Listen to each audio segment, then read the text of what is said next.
Hello guys, I am sick, as you might be able to tell. Really didn't want to show my face because, I look like a sick person and I am home from school today, so I thought that I would show you how I prepare my desk for when I'm gonna glaze with resin, since that is kind of a process and I tend to get really nervous and work myself up. You have to prepare so much. It's scary because resin does not always work as you want it to. Here are some stuff that I'm going to glaze, not all of this, but some of it. So resin does not always work as you want it to. You can try to control resin a bit, but sometimes it gets thicker on some places and it starts getting runny. I have some examples. We have this sugar cookie turtle and it looks good from above and from the side, but underneath you can clearly see that the resin has not spread evenly. You can't really control it. You could obviously go in again after you cure the resin and fill in the patches and cure it again, but sometimes it's just really hard to get it even. My brain always uses that as an excuse to be scared to work with resin, because for something that you worked a very long time with, obviously any piece of art that you worked a really long time with, you don't want to risk destroying that, but that's honestly just a risk that you have to take. Whatever it is, if you paint a painting and you have to go in with your last paint stroke, that could possibly ruin your whole painting. There's a lot of things that you just risks you have to take. This one is also an example, something I made very early on, and you can see at the tip of his feet or his paw that there is a little runny drip right there of resin. So I've used too much resin and it started running down, and once I cured him, the drip has just cured like that. But it's fine, it's such a small thing. So these are the things I'm gonna glaze today. All of the things that are in this big space right here. I have some new s'more stalks, but they're not s'mores. They're an evolution of the s'more stalk. It's ice cream dogs, Neapolitan ice cream dogs. I have made 3 of these. Then we have some more s'more stalks. So I sold all the original ones out on the Christmas market. Obviously, we had to make some new ones. We have 2 hipster bears in different colors than the original ones. I wanted to try a new color combination. These are made as pen holders or a little decoration for the tip of your pen. So I'm just gonna glaze the outside of these bears, or I'm not gonna glaze in here since that would make the space even tighter, which would risk that the pen would not fit in there anymore. So then I also made, as a little experiment, this old flip phone. I painted some cutesy 2000s design on it. It has a purpose, so you could put a little picture in here on the side and have that as the screen, if you will. So a picture of your loved one or your family, or just a little quote. You could just put whatever you want in there. And this is an experiment. I wanted to work out how the flip function how I would solve that. So right now it looks kind of wonky and it's not able to close all the way. The goal is to be able to close it all the way, so that will actually work as a flip phone. It's a first version of something that I might continue to work with. Okay, so this is how I prepare my desk for glazing with resin or working with resin. I have this cork mat, which would work as a cover for my desk to not destroy it with resin. You don't want to get resin stains on your desk. And this one is kind of not great because it's floating, but we could hold it down with something. So we have this huge fan, which I'm gonna see how I'm gonna place it for it to work.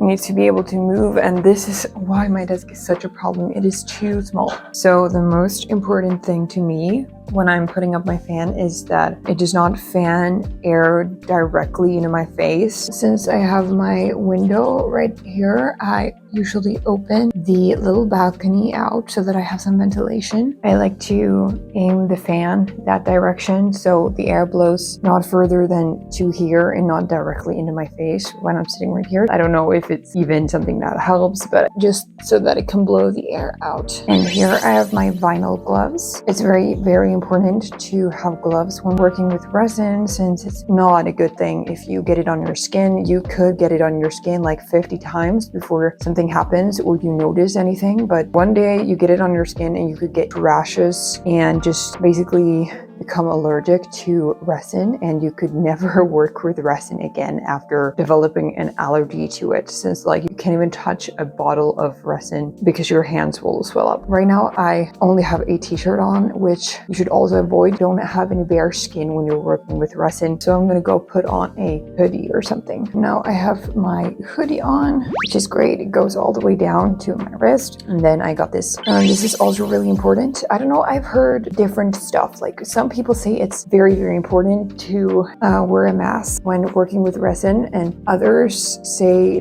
that it's not something that is necessary, but I'm not taking any risks, so I'm using this mask with the right kind of filters for working with resin. So this one I got from my dad that he used at his work, so shout out to my dad. So I like to put on my gloves already, since I'm gonna pick up my resin bottles and some other stuff that I've been using before when working with resin, and these things could have some stains or leftover resin on them, and I don't want to touch that with my bare hands, so I'm going to be putting those on already just to pick those things up. So here I have my little resin box. It's a very big box just to keep a few items in. I have a brush in here and just some random stuff that I used to apply my resin, and yeah, they're lying in there to be apart from other stuff. Right here I have my UV lamp and the cord. I'm gonna put the cord in so that this one is on and just ready to put stuff in.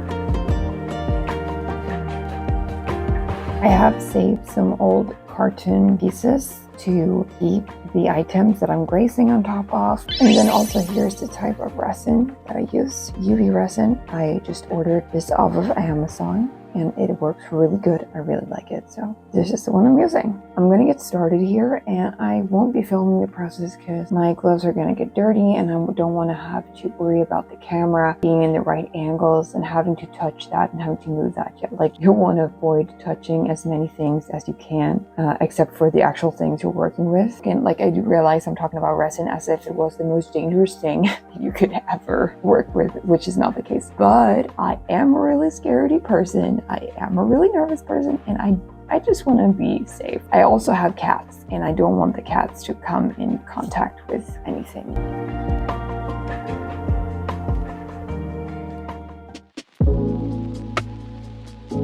Hello guys, I'm back. It's been a week since I filmed last. I was really sick, as you maybe could tell.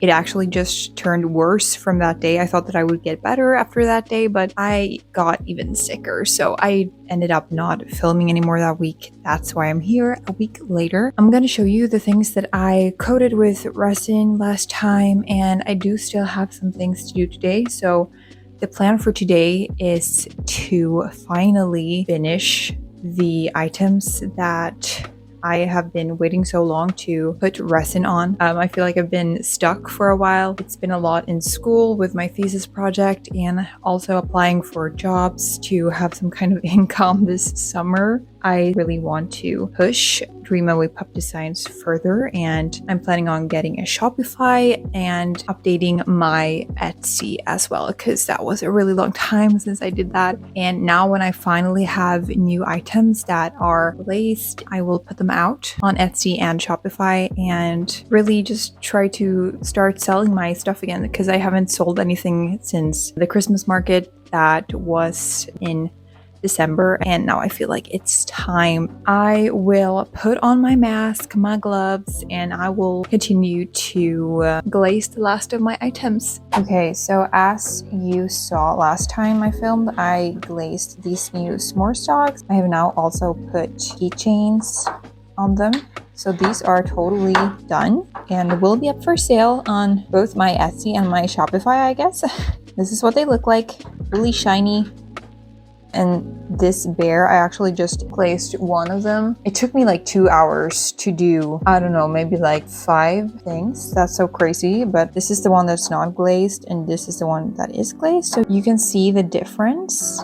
But this was actually a shape that was kind of hard to glaze because I didn't really know how I should put him when curing him. And as you can see, it's a little thick right there with some resin that has been running, but that's the only place. He looks very good. The face got really good and the rest of his vest and his body. So after all, these are handmade and mistakes are inevitable. I also glazed this flip phone and it turned out really well. Actually, it looks like a real flip phone except it's a lot smaller. The resin also kind of secured the little metal thing here that I used to make the flip function work, and I'm really happy about how this one turned out. I'm thinking about making more of these because I really enjoyed it and I want to kind of make it in different sizes and different colors. And I would have loved to own a flip phone like this if I was a child. I only had a silver, really basic flip phone. Also had a red one, which was a little bit cooler, but I never had anything with a pattern like this. I would have loved that. I'm probably going to be making more of these in the future and also try to improve. You can actually close it all the way because now you could just do like this. I don't know, find a solution to make it close all the way. That would be the goal for this one. And as you can see here, I have even more things to glaze now. I made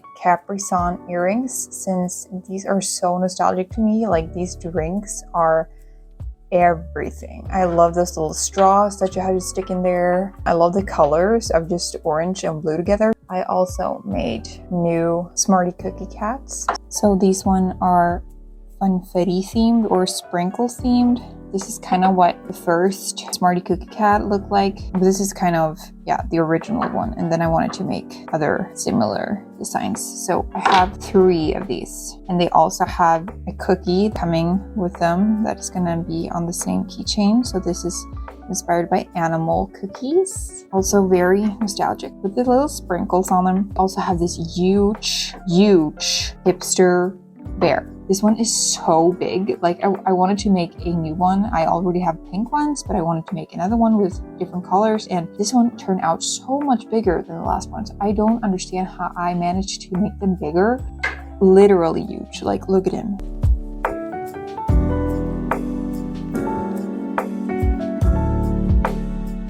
Once again, I will be setting up my space for working with resin. You saw how I did that last time I filmed, and then I'll see you in a couple of hours.